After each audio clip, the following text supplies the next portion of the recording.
BJP পশ্চিমবঙ্গে 2026 সালে যে বিধানসভা নির্বাচন, সেই নির্বাচনের আগে তাদের সংগঠনকে একবারে পুরোদস্তুর প্রস্তুত করে নিতে চাইছে।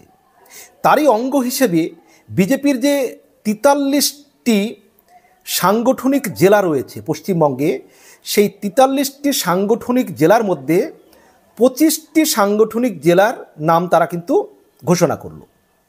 এবং এই 25টি সাংগঠনিক জেলার মধ্যে 17টি কিন্তু নতুন মুখ, নতুনদের সাংগঠনিক জেলার সভাপতির দায়িত্ব দেওয়া হয়েছে। 17টি নতুন মুখ ছাড়া 8 জন কিন্তু 15 নতুন মুখ রয়েছে। মোট 25টি সাংগঠনিক জেলার সভাপতির নাম তারা ঘোষণা করেছে বিজেপি, 43টির মধ্যে 25টি। এখন প্রশ্ন হলো যে তাহলে 43টির মধ্যে 25টি, আরও 18টি তো থাকলো, আরও 18টি হয়তো তারা খুব তাড়াতাড়ি ঘোষণা করবে। এখন তাহলে 25টি কেন ঘোষণা করা হলো খুব তাড়াতাড়ি দ্রুত? এর পিছনে একটি কারণ রয়েছে। কারণ হচ্ছে এই যে বিজেপির যে রাজ্য সভাপতি নির্বাচন, সেই রাজ্য সভাপতি নির্বাচন করতে গেলে সেক্ষেত্রে কিন্তু 24 জন সভাপতির সম্মতি প্রয়োজন। 24 জন সভাপতির সম্মতি প্রয়োজন বিজেপির রাজ্য সভাপতি নির্বাচনের জন্য, যার ফলে কিন্তু 25 জন সভাপতি তারা নতুন করে ঘোষণা করে দিয়েছে। তাহলে 25 জন সভাপতি করে দিয়েছে সাংগঠনিক যে রাজ্যের সভাপতি। 43 জনের মধ্যে 25 জনের নাম ঘোষণা করা হলো। তার মধ্যে 17 জন নতুন মুখ আর 8 জন তারা পুরনো মুখ। এই 25 জনের মধ্যে আর 18 জন বাকি থাকছে।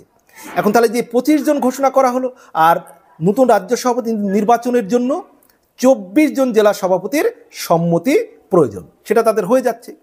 এখন এই সভাপতি হওয়ার পরপরই পরবর্তীতে আরও যে 18টি জায়গা বাকি থাকলো সাংগঠনিক জেলা 43টির মধ্যে, সেগুলোও হবে। কিন্তু সবচাইতে যেটা ইম্পর্টেন্ট সেটা হচ্ছে কিছুদিনের মধ্যেই আমরা কিন্তু দেখতে পাবো যে বিজেপির নতুন রাজ্য সভাপতির নাম ঘোষণা হয়েছে।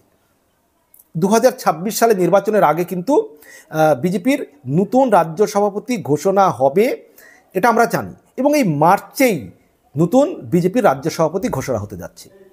সেক্ষেত্রে নতুন যে রাজ্য সভাপতি ঘোষণা হবে, কে সভাপতি হতে পারেন বিজেপির? এক্ষেত্রে আমি আমার আগের ভিডিওতে বলেছি, সম্ভাবনা প্রবল সম্ভাবনা। 1 নম্বর নাম যেটা উঠে আসছে নেতৃত্বের মাধ্যমে, আমি যে ভিডিওটি করেছি তার কমেন্ট বক্সে শুভেন্দু অধিকারীকে সবচাইতে বেশি মানুষ সমর্থন করছেন, চাইছেন। দ্বিতীয়ত যাকে চাইছেন বাংলার বিজেপির কর্মী সমর্থকরা, যে নামটি আমার কমেন্ট বক্সে এসেছে, সেটা হচ্ছে দিলীপ ঘোষ। এখন তাহলে এই শুভেন্দু অধিকারী বা দিলীপ ঘোষ ছাড়া কি আর কোনো নাম নেই? আছে, যেটা আমরা শুনতে পাচ্ছি, সেটা হচ্ছে শ্রমিক ভট্টাচার্য। এই শ্রমিক ভট্টাচার্য তিনি হচ্ছেন সুবক্তা, তিনি রাজ্যসভার সভাপতি, দীর্ঘদিন ধরে তিনি বিজেপি পার্টি করে আসছেন, তিনি আরএসএসের প্রচণ্ড ঘনিষ্ঠ। এমনকি শুভেন্দু অধিকারীর নামে দিলীপ ঘোষ এবং তার অনুগামীদের আপত্তি রয়েছে। আবার সুকান্ত মজুমদারের আপত্তি রয়েছে দিলীপ ঘোষের নামে বা শুভেন্দু অধিকারীর নামে। সুকান্ত মজুমদারের গোষ্ঠী বা সুকান্ত মজুমদারের আপত্তি কিন্তু দিলীপ ঘোষেরও নামেও আপত্তি, আবার শুভেন্দু অধিকারীর নামেও আপত্তি। কিন্তু যদি দেখা যায় শ্রমিক ভট্টাচার্যের নাম চলে আসছে, তখন কিন্তু তেমন বিরোধিতা কেউ করছেন না। দিলীপ ঘোষের ঘনিষ্ঠ, সুকান্ত মজুমদারের ঘনিষ্ঠ, এমনকি শুভেন্দু অধিকারী নিজে তাকে সমর্থন করছেন এই শ্রমিক ভট্টাচার্যকে, আবার তিনি আরএসএস ঘনিষ্ঠ। এক্ষেত্রে কিন্তু কর্মী সাধারণ মানুষ মহলে শ্রমিক ভট্টাচার্যের তেমন কিন্তু সমর্থন, জনপ্রিয়তা তেমনভাবে নেই। আসলে তিনি জননেতা হয়ে উঠতে পারেননি, কারণ তিনি ভোটে সেইভাবে দাঁড়িয়ে জিততে পারেন না, যার ফলে তিনি জননেতা হয়ে উঠতে পারেননি। কিন্তু দলের নেতৃত্বের কাছে তার যে গ্রহণযোগ্যতা, তার প্রতি যে একটা আস্থা, ভরসা, সেটা কেন্দ্রীয় নেতৃত্ব বলুন, রাজ্য নেতৃত্ব বলুন, শুভেন্দু অধিকারীর প্রিয় পছন্দের মানুষ, সুকান্ত মজুমদারের প্রিয় পছন্দের মানুষ, দিলীপ ঘোষের পছন্দের মানুষ, প্রিয় মানুষ, এমনকি আরএসএসের পছন্দের মানুষ, প্রিয় মানুষ। সেক্ষেত্রে যদি দেখেন যে হঠাৎ করে বিজেপির রাজ্য সভাপতি হিসাবে শ্রমিক ভট্টাচার্যের নাম ঘোষণা হয়ে গিয়েছে, তাহলে কিন্তু অবাক হওয়ার কিছু থাকবে না, অন্তত আমিও অবাক হব না। আবার যদি দেখেন না, কর্মীদের আবেগের কথা ভেবে, কর্মীদের ভালোবাসার কথা ভেবে, লড়াকু মনোভাবের কথা ভেবে শুভেন্দু অধিকারীকে সভাপতি করে দেওয়া হয়েছে, সেটাও হতে পারে।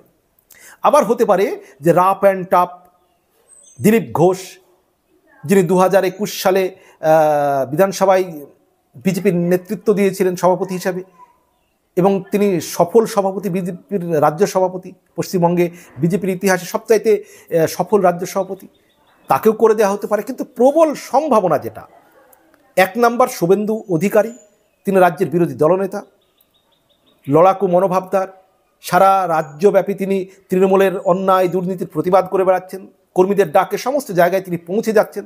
স্বাভাবিকভাবে কর্মীদের তার প্রতি সমর্থন, কর্মীদের তার প্রতি আবেগ, কর্মীদের তার প্রতি ভালোবাসা রয়েছে। আবার বিজেপির অনেক কর্মী সমর্থকদের মধ্যে কিন্তু শুভেন্দু অধিকারীর নামে আপত্তি রয়েছে, শুভেন্দু অধিকারীর নামে বিরোধিতা রয়েছে, সেটাও কিন্তু আমরা দেখছি এবং কমেন্ট বক্সেও সেটা দেখা যায়। কিন্তু শ্রমিক ভট্টাচার্যের না কর্মী মহলে তেমন জনপ্রিয়তা আছে, না কর্মী মহলে তেমন বিরোধিতা রয়েছে। আমি যেটা বলছি বারবার, যে তিনি সুবক্তা, তিনি একজন ভদ্র মানুষ, আরএসএসের ঘরানার মানুষ, সবার কাছে প্রিয় মানুষ। তিনি খুব একটা লড়াকু নেতা কিন্তু তা নন। তিনি কথা বলেন খুব চিন্তা করে, সুচিন্তিত প্রতিক্রিয়া দেন, সুন্দর করে গুছিয়ে বক্তব্য রাখতে জানেন। তাই 2026 সালে নির্বাচনের আগে সুকান্ত মজুমদার যে চেঞ্জ হবেন, অর্থাৎ তিনি এখন রাজ্য সভাপতি আছেন, সেই সঙ্গে কেন্দ্রীয় মন্ত্রী রয়েছেন তিনি, তাই তিনি যে চেঞ্জ হবেন, তার জায়গায় যে নতুন সভাপতি আসবে, এটা একবারে ক্লিয়ার, পরিষ্কার। কিন্তু সময়ের অপেক্ষা শুধুমাত্র, যে সুকান্ত মজুমদারের পরিবর্তে, সুকান্ত মজুমদারের জায়গায় বিজেপির নতুন রাজ্য সভাপতি পেতে চলেছে, এবং সেই রাজ্য সভাপতির হাত ধরেই কিন্তু বিজেপি 2026 সালের বিধানসভা নির্বাচনে যাবে, এবং বিজেপির স্বপ্ন দেখছে 2026 সালে ক্ষমতায় আসবে। তাই এমন ব্যক্তি হয়তো সভাপতি হবেন যার রাজ্য বিজেপিতে যথেষ্ট গুরুত্ব রয়েছে, প্রভাব রয়েছে। সেই দিক দিয়ে কিন্তু যে নামগুলো আমি বললাম, সেই নামগুলো চলে আসছে। এবার সম্মানিত দর্শক, আপনারা কি মনে করেন যে বিজেপির এই মুহূর্তে কার সভাপতি হওয়ার সম্ভাবনা খুব প্রবল, এবং আপনি কাকে চাইছেন? আপনার মতামত জানাবেন। আর আমার ভিডিওগুলো ভালো লাগলে অবশ্যই আমার চ্যানেলটি সাবস্ক্রাইব করবেন প্লিজ। সবার জন্য শুভকামনা।